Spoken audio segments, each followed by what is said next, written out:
Hey everyone, what's up? It's Kaylee. Welcome back to my YouTube channel. So, with the new year coming in a couple of days, I'm also slowly focusing on my YouTube as well. Probably a little more because I'm going to try to gain my subscribers. Hopefully by next year I reach 1,000. That was my goal this year and I only have like 209, so if y'all can make that possible, I would love that. That would be greatly appreciated. So let's get on with this planty video tutorial.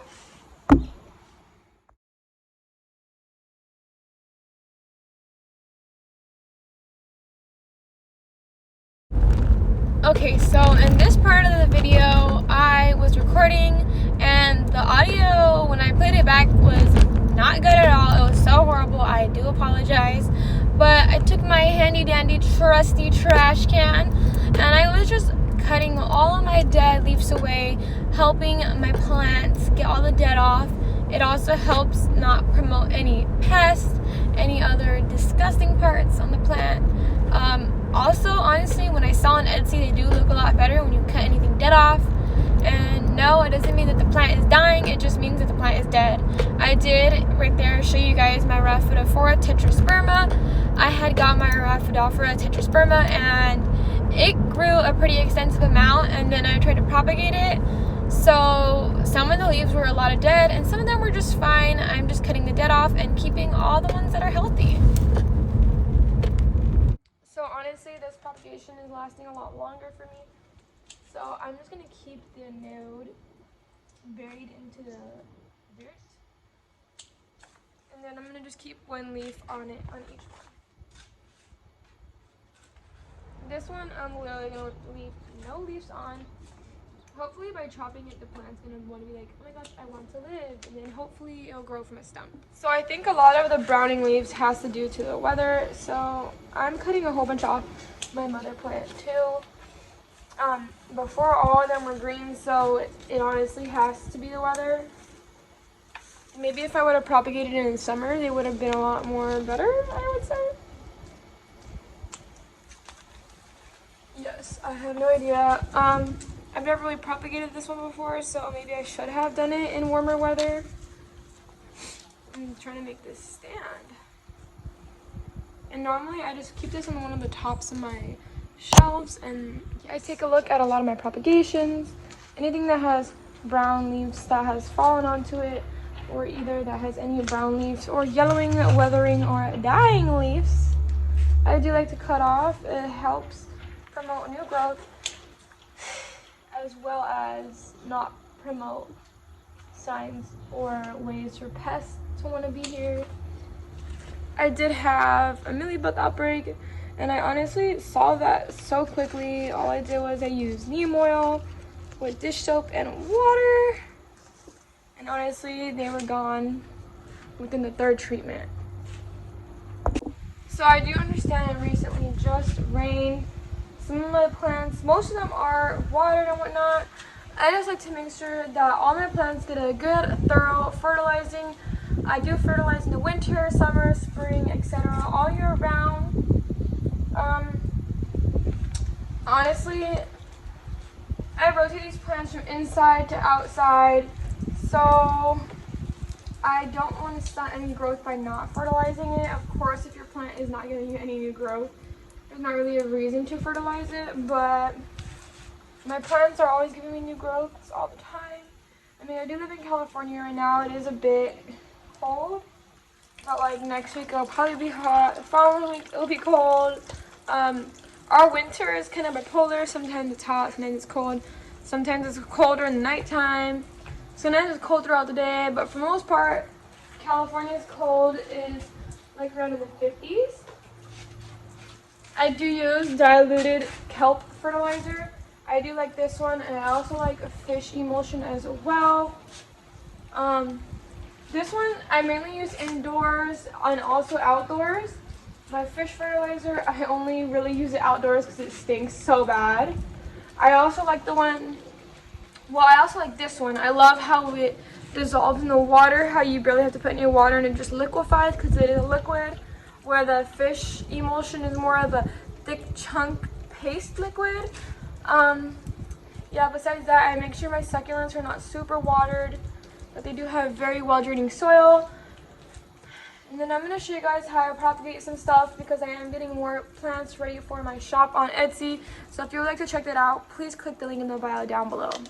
Okay, so first to start off, I start off with a pot with a lot of perlite. I tend to always want to fertilize and water just because I feel like it helps my plants grow a lot, and I have noticed a big difference. So that's where a lot of the perlite comes in, because I do like watering my plants every couple of days. I like to just wash them away, wash any debris off my plants. So personally, I love super draining soil. So I just start off with the 4-inch pot. Mainly, some of these in the top are my well-rooted ones, on the top over here.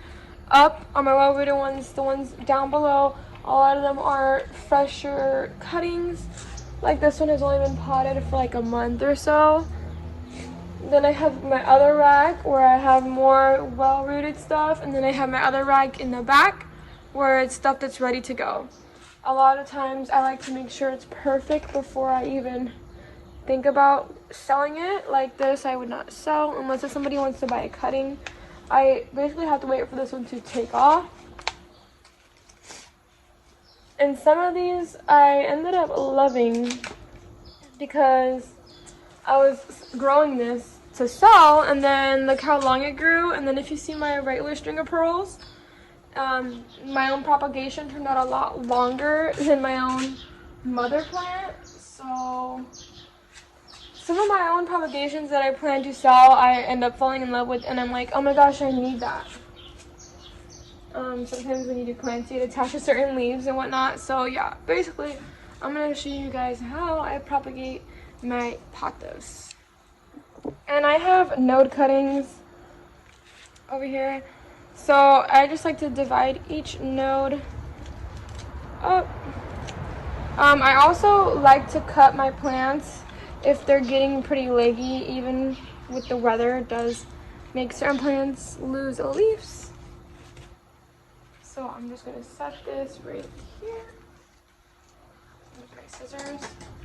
And sometimes when you're propagating, you don't want too much of an airy substrate if you tend to forget to water, because you're going to make your plant dry out. And sometimes if you're a really great water and you're always on top of things, an airy substrate is also perfect because it helps stuff not rot.